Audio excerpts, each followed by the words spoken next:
Hello everyone, welcome back to my channel, and today we will begin a brand new series that is about some economic facts and stories. So here we begin our episode 1. So today I would like to share about the comparative advantage. So as we all know, we are in a world that it is, always hear the word of globalization. But what actually globalization is that one of it is it allows different countries, for example, from USA and UK, they can trade with each other like it should be like free trade, but after there are some tariff wars to those economic wars which will post those trade protections like tariff, like quota, like embargo. So this will harm the economic the globalization and will harm the free trade. And today the comparative advantage is the things that happen in free trade. For example, like if I will first give the definition. So comparative advantage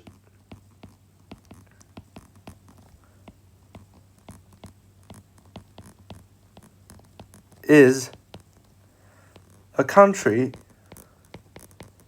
that can produce a product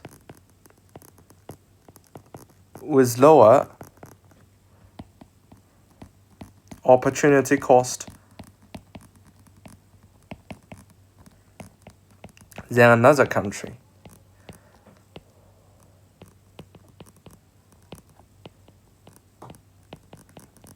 So what we should notice or emphasize on is lower opportunity cost than another country. So from here we can know comparative advantage is compare one country to another.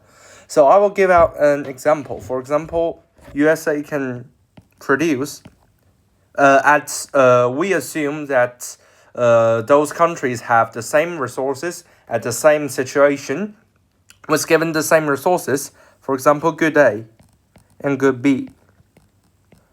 Because American is currently has the highest GDP in the world, so possibly they can produce 1,000 unit of good A and 1,000 unit of good B. And then take UK as an example. UK do not have that much GDP compared to USA, so they will produce less. For example, they can produce 300 good A and 200 good B. So comparative advantage is interesting because both of the two countries will only have one comparative advantage, even if USA's productivity far bypass the UK's productivity, but both of them can only have one comparative advantage. So first, we will need to make sure that we calculated the opportunity cost. So for USA, the opportunity cost for produce one good A is one good B, which is both divided by 1,000. And for UK, to produce one good A, UK only needs to sacrifice 2 or 3 good B. So as for the opportunity cost of good A, like UK's opportunity cost of good A is less than America's. So UK will produce 300 good A. So as for good B, it is vice versa. So for example, for USA, one good B equals to one good A. However, in UK, one good B equals to 1.5 good A. So here, the opportunity cost of America is lower than opportunity cost of UK. So USA will produce good B. So originally, for example, if they allocate resources equally between those two products. So if they allocate equally, USA produce 500 unit good A, 500 unit good B.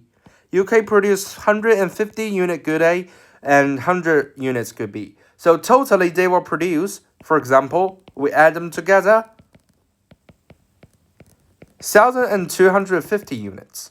But if they only specialized on one on one product. USA will produce 0 good A, 1,000 good B.